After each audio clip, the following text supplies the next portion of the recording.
Hi everyone, I will expand on the profitability ratio for Jaya Tiasa Holding Berhad. So,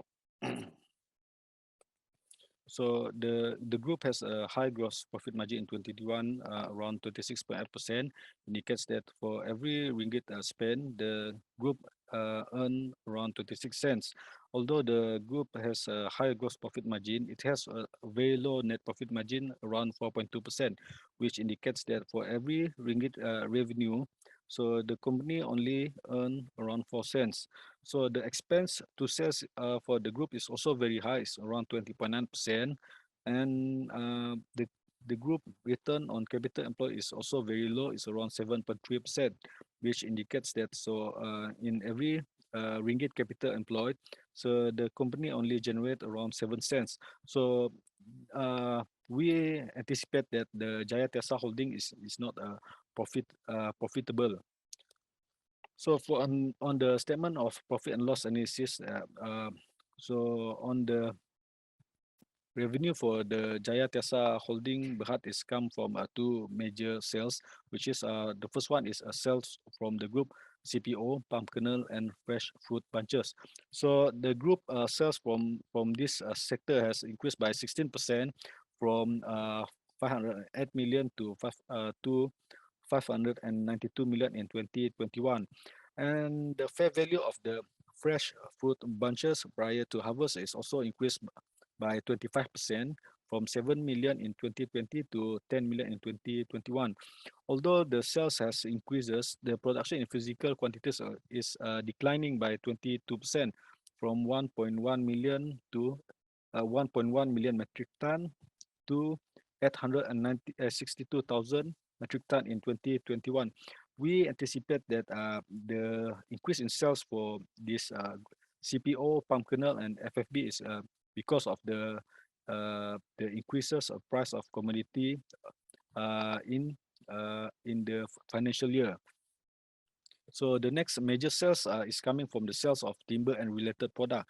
So the sales of timber and related product has significantly decreased by 32% in 2021 from 192 million to 130 million in 2021.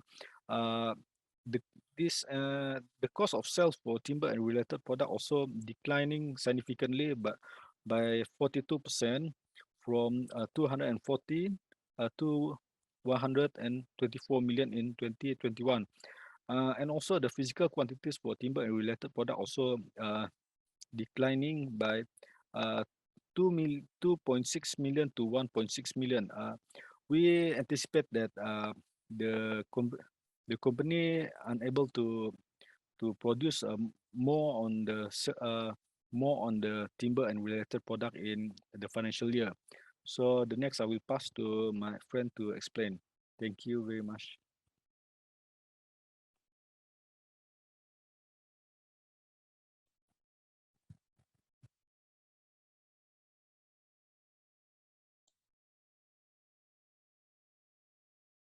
My name is Felicia, and I'm going to. My name is Felicia Michelle Deba, and I'm going to present on the next section.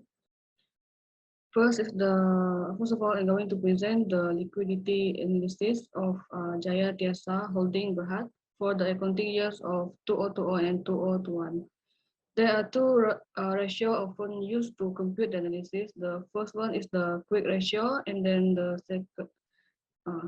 quick ratio for both years shows that the group is not yet have the strong ability to pay off their liabilities because the ratio is less than 1. And then the next one is the quick ratio. For the group also didn't show a promising situation as in both years, the group quick ratio both less than 0.5. However, a slight increases in 2021, meaning that the group is starting to gain more and gradually paying off its current debt. Next, I'm going to discuss about the activity analysis. Okay, analysis. The activity ratio can be used to assess the financial health of two distinct organizations in the same industry or to track the financial health of a single company over time. The first one will be the inventory turnover. There is an increase of 3% in 2021 when compared to previous year in 2020. So in 2021, it's more likely there will be an increase of sale, and for sure this decreases their inventory. For number of days in inventory, the group is able to reduce the days by 12 days of the operation to purchase, sell, and replace the inventory. It is always better to have a shorter day. As for the account receivable turnover ratio, the group is able to maintain the ratio of 18 to 1 ratio. There is only a minor decrease. This indicates that the group is a high-risk industry as the efficient in debt collection and also good customer that settle payment on time. The group is able to maintain the number of days in their receivable as it only decreased by only 1 day. The shorter the day is, the earlier the receive it receivable. Next is the fixed asset turnover ratio. Both years were not promising due to the ratio is less than 1. A ratio smaller than 1 indicate that the group long-term fund outnumber its net fixed asset. However, it actually benefit the group since it implies that they have enough long-term capital to sustain its fixed asset. Lastly is the total asset turnover ratio. The group has able to maintain the 1-to-1 ratio both in 2020 and 2021. The greater the ratio is preferred since it demonstrates that the business effectively produce, sell, or income from its asset base. Next slide is I'm going to present on our analysis for the financial position. An increase of 31% of biological asset. This group biological asset include 72,622 hectares of leased land suitable for forestry activity as of the reporting date, of which all is located in Malaysia. And then a decrease of 59% of investment in security. It may be released by the group in order to alter their portfolio or free up some fund. Furthermore, because of the COVID-19 pandemic in 2021 and the possibility of price decrease, the group may decided to sell the stock in order to finish off a long-term position in the company.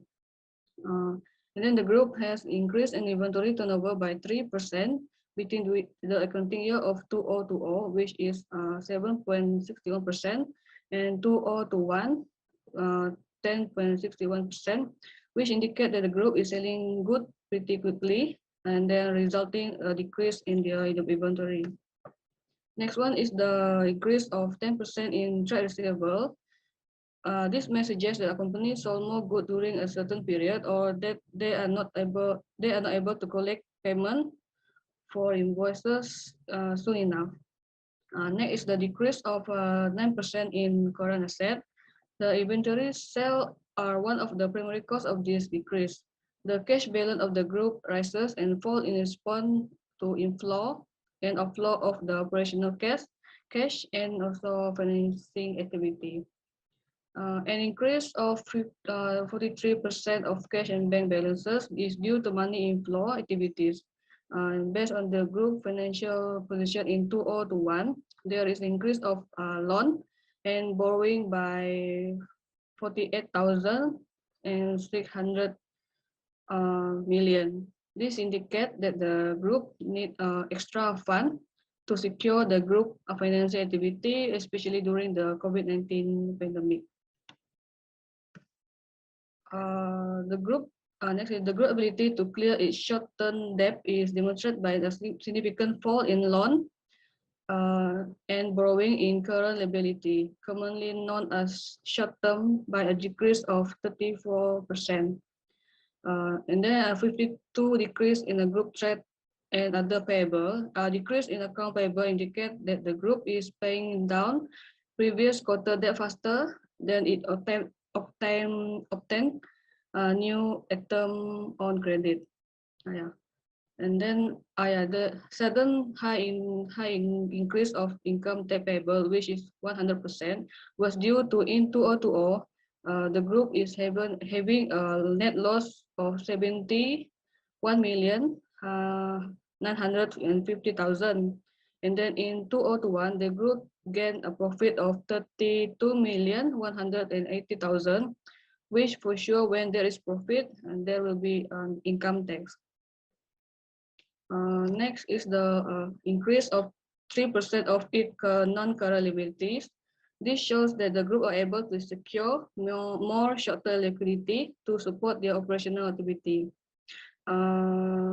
Debenture, long-term loan, bond due, deferred tax liability, and other is an example of non-current liability. And then based on the previous analysis just now, a deferred tax asset also increased by 46%.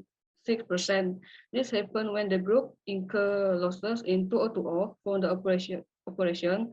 So the amount represented as a deferred tax asset will rise to reflect those losses and modification. And finally, an increase of 39% in other reserve. The group equity owner has claimed those reserve, resulting lesser reserve in the current year account. Okay, that's all for me, and I'll pass the presentation to the next presenter. Thank you.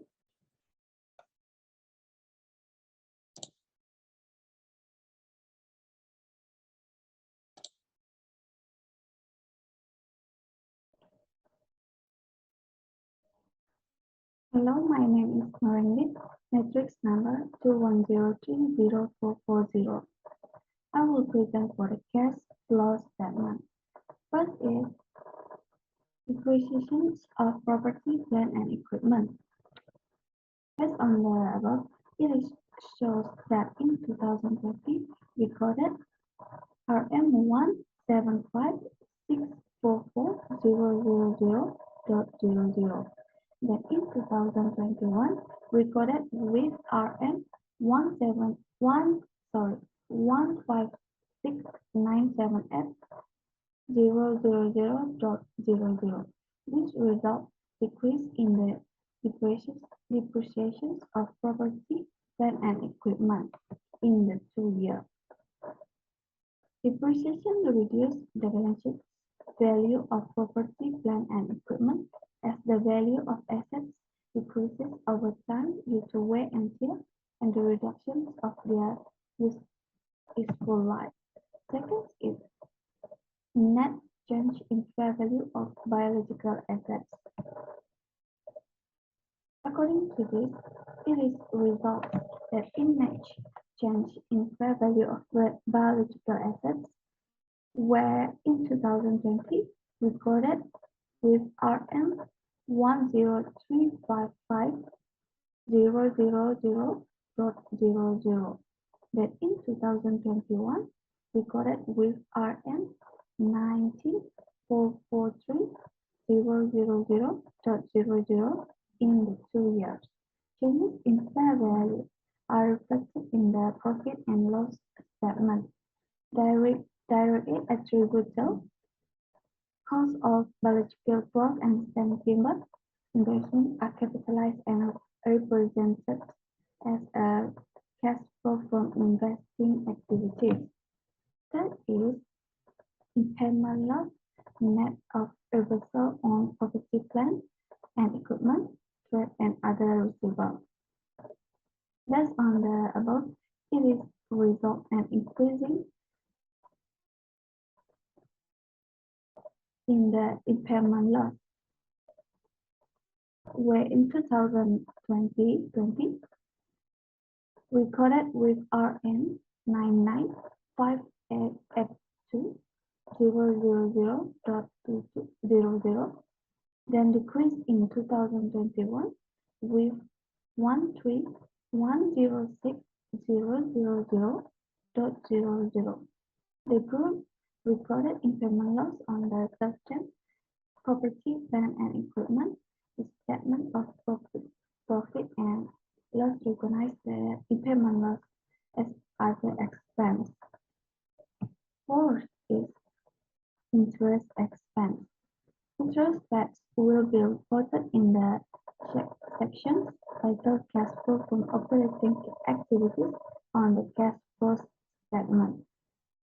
Because most businesses use the indirect method for cash flow statement, interest expense will be buried in the corporation net income. According to the 2020 shows RM 51394,000.00 and in 2021 with RM 3184,000.00, which is result decrease in the interest expense in the 2 years.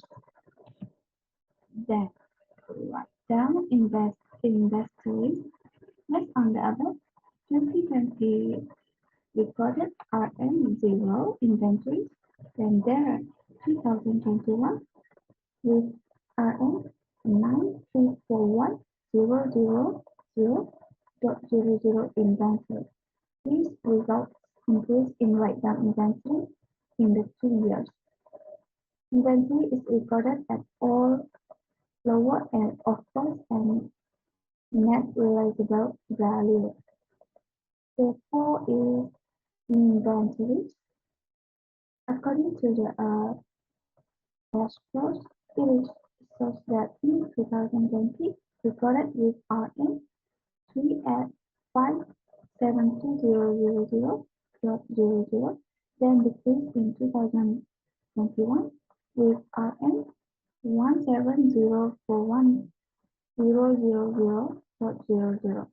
This results decrease in inventories in the 2 years. The lower of cost and net realizable value is used to value inventories. Last is receivable. An increase in accounts receivable reduces cash flow. A decrease in account receivable improves cash flow.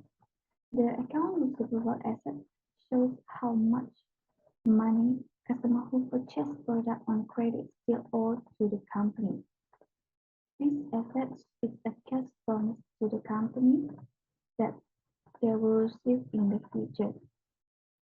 Based on the above, it shows that in 2020, recorded RM 310171000.00, while increased in 2021 with RM 4094,000.00. This result increase in receivable.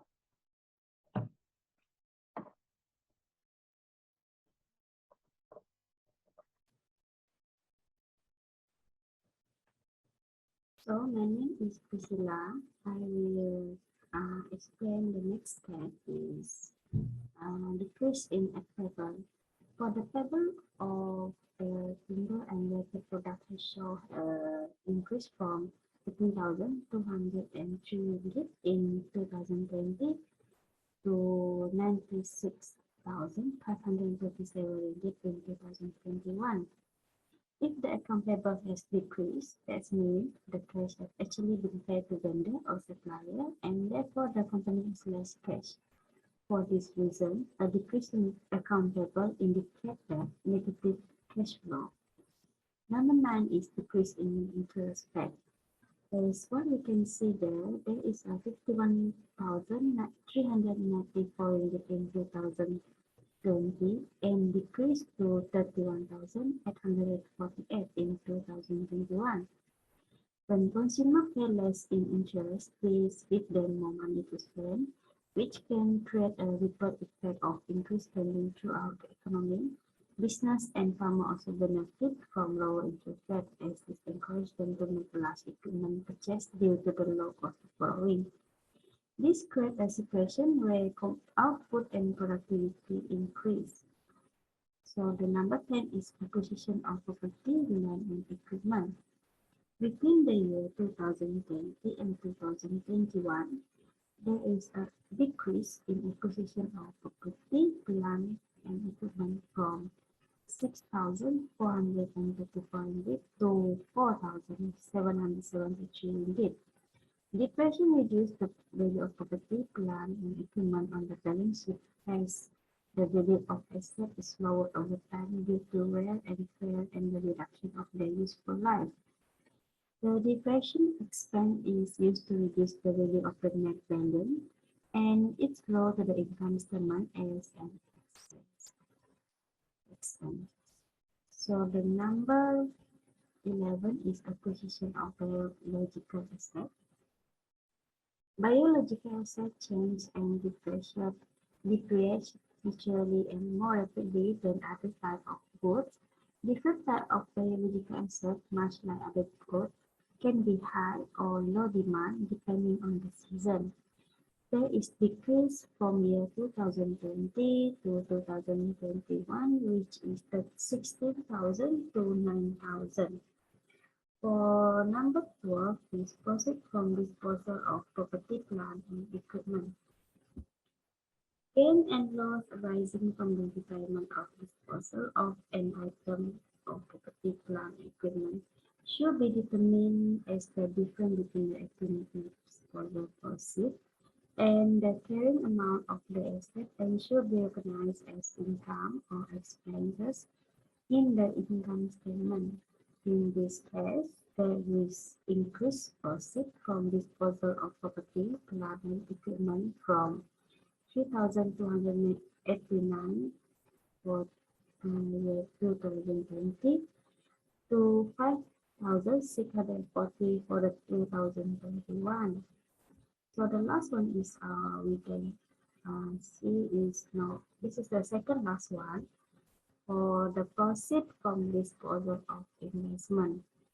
A gain or loss on the disposal is recognized as the difference between the disposal proceed and the carrying amount of the asset as the date of disposal.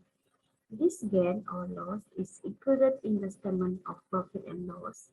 The disposal proceeds should not be recognized as revenue. Where assets are measured using the revaluation model, any remaining balance in the revaluation surplus related to the asset disposed of it plus further way to retain earning and could be presented in the statement of change in equity. So this can be proved by the company on the year 2020 is 3,280 and the year 2021 is 5,640. So the last one is with the last one in the cash flow statement is changes in the financing activity. The company should delve into the reason for a large positive and negative balance in the cash flow from financing activities since it can denote the need for a large loan to support ongoing negative cash flow from operations. Thus, large amount in this line item can be considered a trigger for a more detailed investigation. As what we can see in the year 2020, there is 143,348 and decreased to 110,691 for the 2020. I think that's all from our group. Thank you so much.